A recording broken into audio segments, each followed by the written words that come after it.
নমস্কার,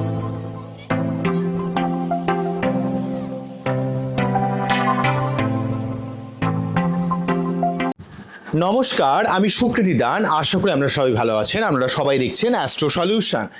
আজকে আমি আলোচনা করবো যে সমস্ত কন্যা রাশি বা লগ্নের ক্ষেত্রে বৃহস্পতি শুক্র যোগ 11th হাউসে তৈরি হওয়ার জন্য কন্যা রাশি বা লগ্নের জীবনে আমূল পরিবর্তন ঘটাবে।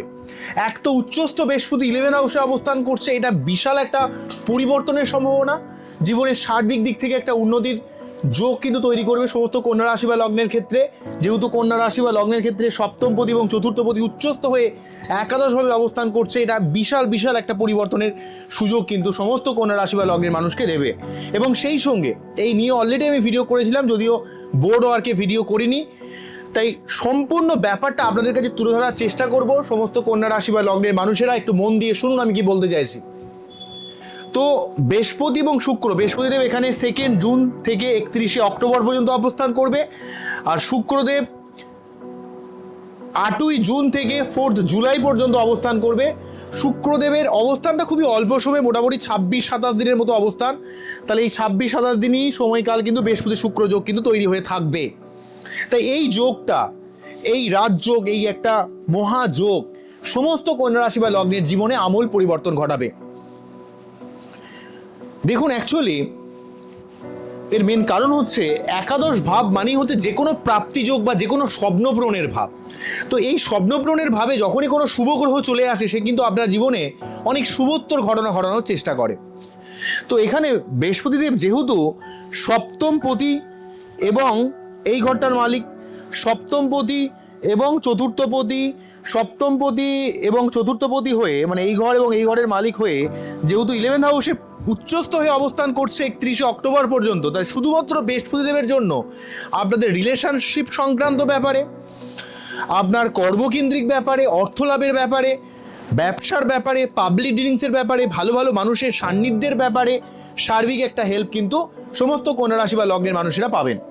এবং যেহেতু সে চতুর্থপতি, তাহলে এক তো এই ঘরের অধিপতি, অর্থাৎ বিবাহ, পাবলিক ডিলিংস, ভালো মানুষের সান্নিধ্য, লাইফ পার্টনারের সহযোগিতা, প্রেম করে বিবাহের যোগ, নতুন কোনো প্রেম আসার যোগ, বা কোনো টিচিং প্রফেশন বা ভালো কোনো কর্মপ্রাপ্তি, কোনো অর্থের লাভ, এগুলো যেমন তৈরি করবে, তেমন কিন্তু এই বৃহস্পতিদেব যেহেতু এই ঘরেরও মালিক, অর্থাৎ এই ঘরটা চতুর্থপতি হওয়ার জন্য সেই যেহেতু উচ্চস্থ 11th হাউসে অবস্থান করছে, তাই আপনার ভূমি, ভবন, বাহন, মা, পরিবার কেন্দ্রিক ব্যাপারে চতুর্থ ভাব সংক্রান্ত ব্যাপারে একটা সার্বিক শুভ ফল লাভ করবেন।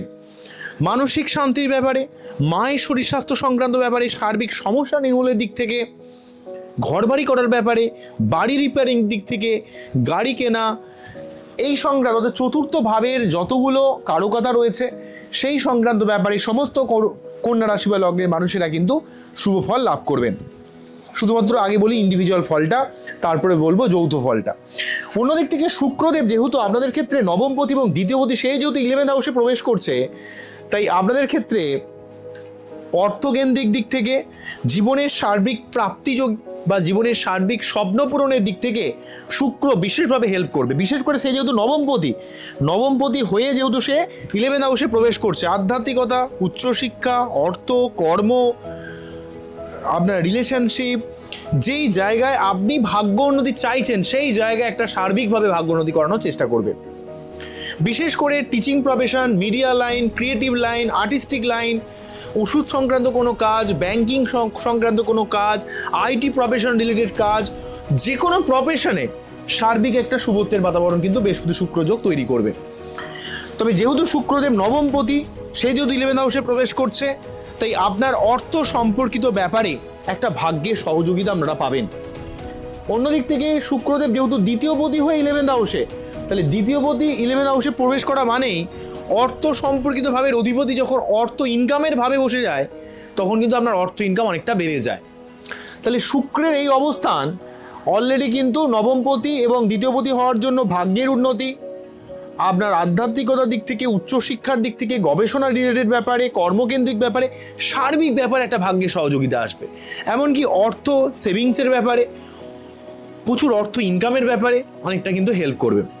অন্যদিক থেকে বৃহস্পতি শুক্র যখন যৌথভাবে যখন অবস্থানটা বলবো, তো এই অবস্থান তাহলে দেখুন বৃহস্পতি শুক্র যখনই একসঙ্গে অবস্থান করবে তখনই আপনার জীবনে ভোগের দিক থেকে, ভালো থাকার দিক থেকে, অর্থের দিক থেকে, স্বপ্ন পূরণের দিক থেকে, জীবনের দীর্ঘমেয়াদী কোনো আশা বা দীর্ঘমেয়াদী কোনো ইচ্ছা সেটা পূরণ করাবে। যে সমস্ত কন্যা রাশি বা লগ্নের মানুষেরা প্রেমের জায়গা দীর্ঘদিন ধোঁকা খাচ্ছিলেন, বিভিন্ন দিক থেকে বিভিন্ন সমস্যায় পড়ছিলেন, সেই সমস্যাগুলো আপনার জীবনে চলে যাবে। আপনার জীবনে দীর্ঘমেয়াদী কোনো আশা পূরণ, স্বপ্ন পূরণ, আপনার কর্মকেন্দ্রিক জায়গা বলি, আপনার রিলেশনগতভাবে বলি, আপনার পরিবার কেন্দ্রিক ব্যাপারে বলি, আপনার পাবলিক ডিলিংসের ব্যাপারে বলি, অনেক দিক থেকে একটা বৃহস্পতি শুক্র যোগ বিশেষভাবে একটা লাভজনক যোগ বলা যেতে পারে। কারণ বৃহস্পতি শুক্র যোগ মানুষের জীবনে গাড়ি, বাড়ি, অর্থ, সম্পদ, প্রতিপত্তি ব্যাপারটা কিন্তু দেওয়ার চেষ্টা করে। ঠিক আছে, আমরা যদি এই ব্যাপারটা বলি, দেখুন বৃহস্পতিদেব যেহেতু চতুর্থপতি এবং সপ্তমপতি হয়ে ইয়েতে 11th হাউসে রয়েছে, তাহলে আপনার রিলেশনশিপ, পরিবার কেন্দ্রিক ব্যাপারে একটা সার্বিক প্রাপ্তি যোগ আসবে। আবার যেহেতু চতুর্থপতির সঙ্গে নবমপতির কানেকশন, পরিবার কেন্দ্রিক ব্যাপারে একটা ভাগ্যের সহযোগিতা, ভূমি, ভবন, বাহন ক্রয় বিক্রয়ের দিক থেকে একটা ভাগ্যের সহযোগিতা, মায়ের শরীর স্বাস্থ্যের নির্মূলের দিক থেকে, শরীর স্বাস্থ্যে যে দীর্ঘমেয়াদী যে সমস্যা চলছিল, ঠিক আছে, সেই সংক্রান্ত ব্যাপারে একটা সার্বিক ভাগ্যের সহযোগিতা। সপ্তমের সঙ্গে দ্বিতীয়ের কানেকশন মানে কি, ব্যবসা থেকে অর্থ লাভ এবং আপনার জীবনে অর্থকেন্দ্রিক জায়গা থেকে অনেকটা হেল্প, এগুলো কিন্তু তৈরি করবে। এবং সপ্তমপতির সঙ্গে নবমপতি মানে আপনার এমন এমন মানুষের সঙ্গে সংযোগ হবে, এমন এমন মানুষের সঙ্গে যোগাযোগ হবে যেগুলো কিন্তু আপনার জীবনে একটা আমূল পরিবর্তন ঘটাবে। তাই এই কন্যা রাশি বা লগ্নের বৃহস্পতি যতদিন পর্যন্ত 11th হাউসে রয়েছে সেটা খুব আপনাদের ভালোভাবে কাজে লাগাতে হবে। এমনকি শুক্রকে যতদিন পাচ্ছেন এই 26-27 দিন, এটা আরও বেশি গুরুত্বপূর্ণ হবে। কারণ দেবগুরু এবং দৈত্যগুরু একসঙ্গে 11th হাউসে প্রাপ্তিযোগের ভাবে, অর্থাৎ যখনই শুক্র বৃহস্পতি একসঙ্গে যুক্ত হবে, মানে বুঝতে পারছেন চতুর্থ, সপ্তম, নবম, দ্বিতীয় এতগুলো ভাব একাদশের সঙ্গে কানেক্টেড হয়ে যাচ্ছে। তো দুটো গ্রহ বসা মানে শুধুমাত্র দুটো গ্রহ বসছে না, অনেকগুলো ভাবের সমন্বয়। তাহলে দ্বিতীয়, চতুর্থ, সপ্তম, নবমের কানেকশন 11th হাউস। দ্বিতীয় মানে অর্থকেন্দ্রিক প্রাপ্তি, আপনার মুখের কথার ভ্যালুয়েশন লোকের কাছে বৃদ্ধি পাবে। ঠিক আছে, আবার চতুর্থ মানে পরিবার কেন্দ্রিক সার্বিক উন্নতি, মানসিক শান্তির দিক থেকে হেল্প করবে। সপ্তম ভাব মানে সম্পর্ক সংক্রান্ত ব্যাপারে, পাবলিক ডিলিংসের ব্যাপারে, টিচিং প্রফেশন, ব্যাংকিং প্রফেশন, মাস লেভেলের কোনো ব্যবসায়িক দিক থেকে এটা সার্বিক হেল্প করবে কন্যার ক্ষেত্রে। আর হচ্ছে নবমপতি যেহেতু 11th হাউসে যাচ্ছে, ভাগ্য আপনাকে বিশেষভাবে সহযোগিতা করবে। এবারে কথা হচ্ছে, আপনারা অনেকেই বলবেন দাদা এত বড় যোগ কোথায়, আমাদের কোনো পজিটিভ ব্যাপার তো দেখতে পাচ্ছি না। প্রথমে হচ্ছে বৃহস্পতি শুক্র যেহেতু একটা নৈসর্গিক শুভ গ্রহ, আপনার নিজের সততার উপর কিন্তু অনেকটা ব্যাপার কিন্তু ডিপেন্ড করে। আপনি জীবনে কতটা সৎ রয়েছেন, কতটা নৈতিক পথে চলছেন, কতটা চারিত্রিকভাবে আপনি স্ট্রং, অনেকগুলো ব্যাপারের উপর আপনাকে কিন্তু ডিপেন্ড করবে। কারণ বৃহস্পতি শুক্র যোগ, দেবগুরু এবং দৈত্যগুরুর এই অবস্থান কন্যা রাশি বা লগ্নের জীবনে একটা সার্বিক ব্যাপারে স্বপ্ন পূরণের সময়, সেটা প্রফেশনাল ফিল্ড হোক, যেটা নিয়ে আপনি দীর্ঘদিন ধরে ভাবছেন যেটা হলে হতো, সেই জায়গায় একটা স্বপ্ন পূরণের সময়। কিন্তু ব্যাপার হচ্ছে যে আপনি সেই স্বপ্ন পূরণ করার জন্য কতটা নৈতিক পথে রয়েছেন, কতটা সৎ পথে রয়েছেন, সেটা যেমন আপনাকে দেখতে হবে, তেমন আপনার বার্চারে বৃহস্পতি শুক্রের অবস্থান কতটা ভালো না খারাপ সেই ব্যাপারটাকে দেখতে হবে।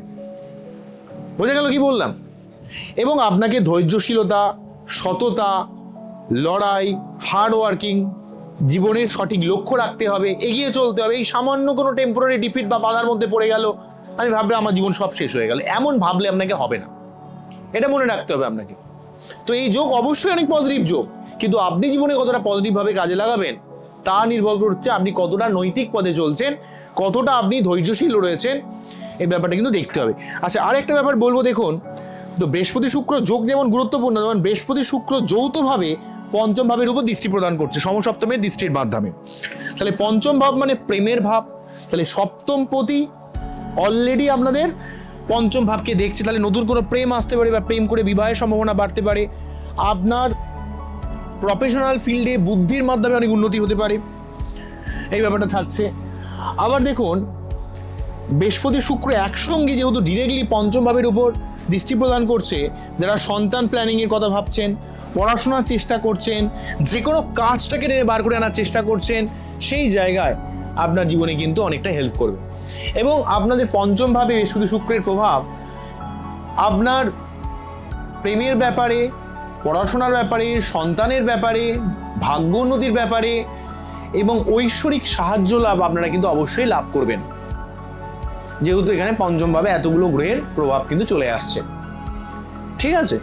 এবং সেই সঙ্গে শুধুমাত্র বৃহস্পতিদেব যে সপ্তমভাবে দৃষ্টি প্রদান করে তা নয়, শুক্র শুধুমাত্র সপ্তমভাবে দৃষ্টি প্রদান করে, বৃহস্পতিদেব আরও দুটো করে দৃষ্টি প্রদান করে। সেটা হচ্ছে এখান থেকে পঞ্চম দৃষ্টি আর নবম দৃষ্টি, তাহলে 1 2 3 4 5, তাহলে তৃতীয়ভাবে দৃষ্টি প্রদান করার জন্য আপনাদের জীবনে অনেক কানেকশন বা কমিউনিকেশন, অনেক নতুন নতুন যোগাযোগ তৈরি করবে। সোশ্যাল নেটওয়ার্কিং সাইডে যারা কাজ করেন, পলিটিক্যাল কোনো দলের সঙ্গে যারা যুক্ত রয়েছেন, যারা ঘুরে ঘুরে কাজ করেন, যারা মানুষের সঙ্গে একটা মার্কেটিং রিলেটেড কাজ করেন, সেখানে কিন্তু অনেক আপনার অর্ডার আসতে পারে, আপনার অনেক কাজের সুযোগ তৈরি হতে পারে। যে কাজগুলো দীর্ঘদিন পেন্ডিং ছিল, যে অর্ডারগুলো দীর্ঘদিন ধরে এসেও আসছিল না, সেই জায়গায় একটা সুযোগ তৈরি হতে পারে। অন্যদিক থেকে বৃহস্পতি নিজে এখানে সপ্তম ভাবকে প্রভাবিত করা, নিজের ঘরকে দেখার জন্য, আমি আগেই বললাম বিবাহের সম্ভাবনা বা প্রেম করে বিবাহের যোগ, ভালো ভালো মানুষের সান্নিধ্য এবং আপনার জীবনে সঠিক জ্ঞান, সঠিক গুরুপ্রাপ্তি, সঠিক দিক থেকে আপনার একটা উন্নতির সম্ভাবনা তৈরি করে। এমনকি ব্যবসার দিক থেকে, আপনার পাবলিক ডিলিংসের দিক থেকে আপনার লোকের কাছে গ্রহণযোগ্যতার লেভেলকেও অনেকটা বাড়িয়ে দেবে। তাই এই সময়টাকে একটু কন্যা রাশি বা লগ্নের মানুষদের ক্ষেত্রে এই বৃহস্পতির অবস্থান সব থেকে ইম্পর্টেন্ট। বৃশ্চিকের ক্ষেত্রেও যেমন খুব ভালো বলেছিলাম আমি নবমভাবে অবস্থান, তেমন কিন্তু এবং কর্কটের ক্ষেত্রে ভালো বলেছিলাম, আবার কন্যার ক্ষেত্রেও কিন্তু, কেননা নবমপতি দ্বিতীয়পতির সঙ্গে সপ্তমপতি চতুর্থপতি, অর্থাৎ অলরেডি একটা কেন্দ্রপতির সঙ্গে কোনো পতির কানেকশন, একটা বিশাল বড় রাজ্য 11th হাউসে। তো এই জায়গাটাকে জীবনে কাজে লাগান। ধরুন আপনি দীর্ঘদিন একটা সমস্যায় ভুগছিলেন, কিছুতেই সেটা ঠিক হচ্ছিল না, তো এমন একটা সমস্যায় পড়েছিলেন, তো এই যোগটা ক্রিয়েট হওয়া মানে কি আপনার সমস্যাটা রাতারাতি ঠিক হয়ে যাবে? তা তো নিশ্চয়ই নয়। তো আপনাকে কিন্তু প্রয়াস করতে হবে, আপনাকে ধৈর্যশীল হতে হবে। যারা যারা আমার কাছে বাচ্চা অ্যানালিসিস করেন মনে করেন যে কালকেই ঠিক হয়ে যাবে, এমন কিন্তু নয়। আপনাকে ঈশ্বরের উপর ভক্তি রাখতে হবে, সঠিকভাবে অ্যাস্ট্রোলজিক্যাল প্রতিকার করতে হবে, ধৈর্যশীল হতে হবে, সঠিক ইনফরমেশন গ্যাদার করতে হবে, জীবনের উন্নতির জন্য আপ্রাণ প্রয়াস করতে হবে, তবেই আপনার জীবনে উন্নতি। এই উন্নতি কখনো রাতারাতি হয় না। শুভ সময়ের জন্য আশা করলে হবে না যে হ্যাঁ ওই দিন শুভ সময় আমি ওই কাজটা করবো, আমি এখন ঘুমিয়ে থাকি, এমন নয়। চেষ্টা করতে হবে আপনাকে। এবং অ্যাস্ট্রোলজিক্যাল যে কোনো ব্যাপার, ধরুন কোনো একটা নেগেটিভিটির মধ্যে আপনি রয়েছেন, আপনি সমস্যা এলেন বলে দৌড়ে এলেন, কালকেই আপনার ঠিক হয়ে যাবে, তা কিন্তু নয়। ধীরে ধীরে এই সমস্যার রেকটিফিকেশন হয়। একটা গ্রহ বাচ্চাদের ডিস্টার্ব রয়েছে, আপনার কালকেই সব ঠিক হয়ে যেতে পারে না, এগুলো ভুল। এই ব্যাপারগুলো আমাদের বুঝতে হবে। বাচ্চাদের মধ্যে আমার চাই চাই চাই চাই করলে কিন্তু হবে না। কন্যা রাশি বা লগ্নের মানুষের মধ্যে অনেক ডিস্যাটিসফ্যাকশন রয়েছে, আপনারা একদমই না মানে মানসিকভাবে খুব অস্থির হয়ে থাকেন। এবং তার উপর সপ্তমে আমাদের শনি অবস্থান করছে এই মুহূর্তে এখন। তাই আপনাকে আরো বেশি ম্যাচিওর হতে হবে কাজের ব্যাপারে, রিলেশনের ব্যাপারে, কারণ মাঝে মাঝে মনকে খুব বিষণ্ণ করে তুলছে, এই জায়গাটা দেখতে হবে। আর রাহু কেতু এখন আপনাদের বাচ্চাটে, এখানে কেতু অবস্থান করছে আর এখানে রাহু অবস্থান করছে। তো ষষ্ঠ এবং দ্বাদশে রাহু কেতু অবস্থানের জন্য একটু শত্রুতা সংক্রান্ত সমস্যা, একটু ব্যয় হয়ে যাওয়া সংক্রান্ত সমস্যা এবং কালসর্প দোষের জন্য একটু আনস্টেবিলিটি তৈরি করেছে। যেমন গোচরে রাহু কেতুর মানে বৃহস্পতি শুক্রের পজিটিভ ব্যাপারটা বললাম, তেমন রাহু কেতুর জন্য নেগেটিভ ব্যাপারটাও আমাদের মনে রাখতে হবে। তো এই জায়গাটার আনস্টেবিলিটি কিন্তু কিছুটা নেগেটিভ প্রভাব বর্তাচ্ছে। এই কালসর্প যোগ আর্থ সামাজিক ক্ষেত্রে সমস্ত দিকে যেন মানুষ যেন থমকে আছে। মানুষের জীবনে একটা কাজের সুযোগ বা অর্থকেন্দ্রিক দিক থেকে প্রচুর চাপ, কাজের সুযোগ যেন নষ্ট হয়ে যাচ্ছে, এমন একটা ব্যাপার দেখবেন অনেকের ক্ষেত্রেই কিন্তু ক্রিয়েট করছে। তার জন্য আপনাদের একটু শান্ত হতে হবে, ধীর স্থির হতে হবে, অস্থিরতাকে পরিত্যাগ করতে হবে। বোঝা গেল কি বললাম? আমি ওই গাল গল্প দিয়ে আপনাদের কাছে কথা বলবো, আর কালকে আপনি ছুটে আসবেন, দাদা কই আমার তো ভালো হচ্ছে না কিছু। ভালো হতে গেলে আপনার বাচ্চাকে দেখতে হবে ভালো করে, এবং নৈতিক পথে জীবন ধারণ করতে হবে, এবং একটু ধৈর্যশীল হতে হবে। কোনো সমস্যা রাতারাতি ঠিক হয়ে যায় না। ট্রানজিটের জায়গাটা আপনাদের ক্ষেত্রে অনেক পজিটিভ, কিন্তু ট্রানজিটের জায়গাটাকে কাজে লাগাতে গেলে আপনাকে বিশেষ কিছু পন্থা, বিশেষ কিছু পরিকল্পনা করতে হবে। কারণ এই যোগটা দীর্ঘ 12 বছর ভর 11th হাউসে উচ্চস্থ বৃহস্পতির সঙ্গে শুক্রদেব অবস্থান করছে। এই অবস্থানটাকে একটু কাজে লাগান, কোনো কাজ পেন্ডিং রাখবেন না। নিজের যে কাজটা ইম্পর্টেন্ট, নিজের প্রায়োরিটি একটা লিস্ট রেডি করুন।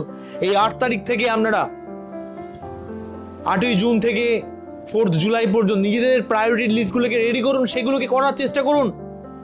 কারণ এমন সময় আপনারা পাবেন না জেনারেলি ভাবে। অবশ্যই ট্রানজিটের এক্সপেক্ট, এবার ধরুন আপনার ইন্ডিভিজুয়াল বার্থ চার্টে আমি কি দশা চলছে জানি না, হ্যাঁ, ট্রানজিটের এক্সপেক্টে এটা সব থেকে গুরুত্বপূর্ণ টাইম। কন্যা লগ্নের ক্ষেত্রে বিশেষ করে, এমনকি রাশির ক্ষেত্রে অনেকটা, যদি লগ্ন না জেনে থাকেন রাশি দিয়ে ম্যাচ করাবেন। বোঝা গেল কি বললাম?